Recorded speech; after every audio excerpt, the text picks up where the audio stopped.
ఏర్పడి సంవత్సరం కాలం పూర్తిగా వస్తున్న సందర్భంగా కనీసం 143 హామీలు ఇస్తే ఒక్క హామీని కూడా నెరవేర్చకపోవటం ప్రజల్ని వెన్నుపోటు పడటం కాదా అని చెప్పి ఈరోజు అడుగుతూ ఉన్నాం.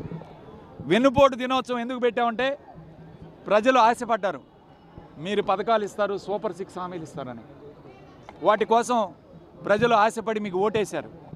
నువ్వు చెప్పిన నీకు 15,000, నీకు 15,000, నీకు 18,000, తల్లికి వందనం, ఆడబిడ్డ నిధి, వివిధ సూపర్ 6 హామీలే కాకుండా 143 హామీలకు ఆశపడి ప్రజలు ఓటేస్తే ఇంతవరకు ఒక్క హామీ నెరవేర్చకుండా ప్రజలను మోసం చేస్తూ ఇదిగో ఇస్తాను అదిగో ఇస్తానని వాయిదాలు వేసే కార్యక్రమం చేయటం ఈరోజు ప్రజలందరూ కూడా ఈరోజు విస్తుపోయి ఈ కార్యక్రమం నిరసన కార్యక్రమం చేపట్టడం జరిగింది.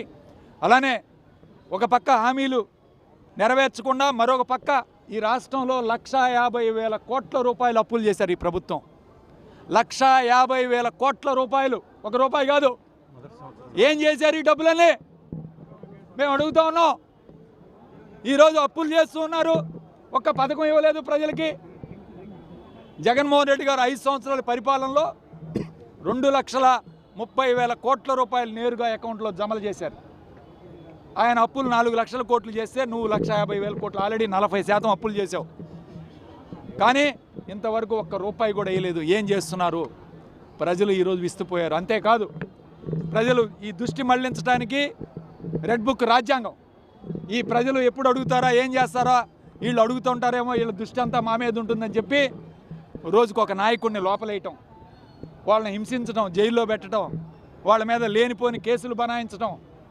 ఈరోజు మాజీ మంత్రులు, మాజీ ఎమ్మెల్యేలు, ఐఏఎస్ ఆఫీసర్లు, ఐపీఎస్ ఆఫీసర్లు అందరి మీద కూడా కేసులు పెట్టి రెడ్ బుక్ రాజ్యాంగాన్ని అమలు చేసే కార్యక్రమంలో ఉంది ఈ ప్రభుత్వం. మేము ఒకటే చెప్తా ఉన్నాం, ఈరోజు చూశారు ప్రజల్ని.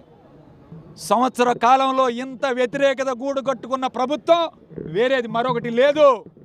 ఈరోజు వైఎస్ఆర్ కాంగ్రెస్ పార్టీ శ్రేణులు వేల సంఖ్యలో ఒక్క ఫోన్ కాల్ పిలిస్తే ఇంతమంది వచ్చారంటే ఈరోజు ప్రజల్లో ప్రజలు ఇంకా 4 సంవత్సరాల అధికారం ఉంది, పథకాలు ఇవ్వరేమని భయాందోళనతో ప్రజలు ఇళ్లలోంచి బయటికి రాలేదు.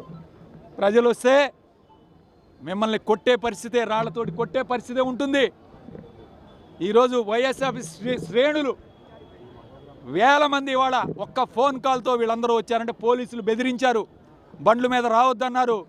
మా యొక్క విద్యార్థి విభాగం, యువజన విభాగం ఆ పల్నాడు జిల్లా అధ్యక్షుని అరెస్ట్ చేశారు, రాత్రి ఉపాధ్యక్షుని అరెస్ట్ చేశారు. జనాలు రాకూడదు, బండ్లు తాళాలు తీసేసుకున్నారు, మైక్ తీసేశారు. అయినా సరే ఈరోజు వేల మంది ఈ కార్యక్రమానికి వచ్చారంటే ప్రజల్లో ఎంత వ్యతిరేకత ఉందనేది ఈరోజు అర్థమవుతుంది.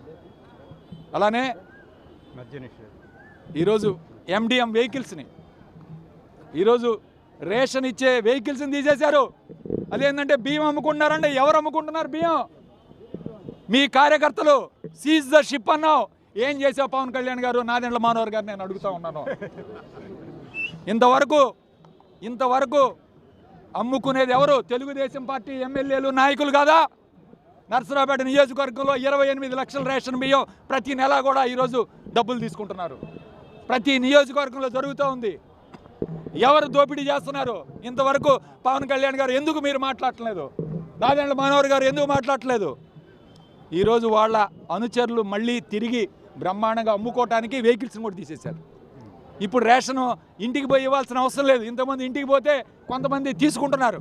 ఇప్పుడు వాళ్ళు కూడా తీసుకోకుండా నేరుగా నెలవరికి వచ్చేపటికి ఎత్తేసే కార్యక్రమం చేయడానికి రేషన్ వెహికల్స్ కూడా ఎత్తేసారు. ప్రజలు ఎంత ఇబ్బంది పడుతున్నారు మనం చూస్తున్నాం.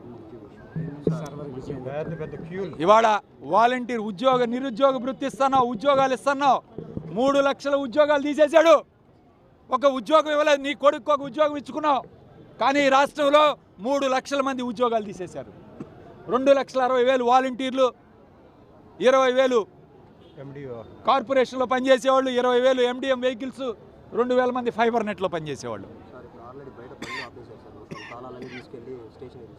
ఇవాళ మరి ఎంత ఇబ్బంది పెడుతున్నారో మనం చూస్తున్నాం.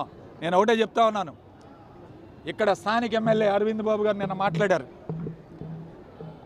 ఆయనకి ఏ ఎలక్షన్ జరిగిందో ఏ ఎలక్షన్ జరగలేదో కూడా అర్థం కావట్లేదు. ఏమండి అరవింద్ బాబు గారు, మండలాలు జరిగినాయి, పంచాయతీలు జరిగినాయి, మున్సిపాలిటీలు ఏమైనా జరిగాయండి? మున్సిపాలిటీలో కూడా మేము దౌర్జన్యం చేసామంట. అంటే ఈయన ఎక్కడ ఏ లోకంలో ఉన్నాడో కనీసం చెప్పాలి. అట్లానే అవినీతి చేసాం, అక్రమం చేసామంటున్నావు. దొంగ బంగారం కొన్న వ్యక్తిని నువ్వు విడిపించలేదా? డిఎస్పీ ఆఫీస్కి వెళ్ళి 2 రోజుల క్రితం దొంగ బంగారం కొన్న వ్యక్తిని నువ్వు డిఎస్పీ ఆఫీస్కి వెళ్ళి కూర్చుంటే డిఎస్పీ గారు పిలిస్తే నువ్వు విడిపించలేదా? నువ్వా చెప్పేది నీతి నిజాయితీ గురించి? 25 లక్షల రూపాయలు వాళ్ళకి డబ్బులు కట్టారు బంగారు నగల ప్రకారం.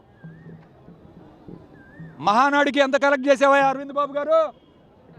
మహానాడు ఎక్కడ కడపలో జరిగితే ఈ నరసరావుపేట నియోజకవర్గం మందుల షాపుల దగ్గర నుంచి దాదాపు 60 లక్షల రూపాయలు వసూలు చేశాడు మహానాడు కోసం.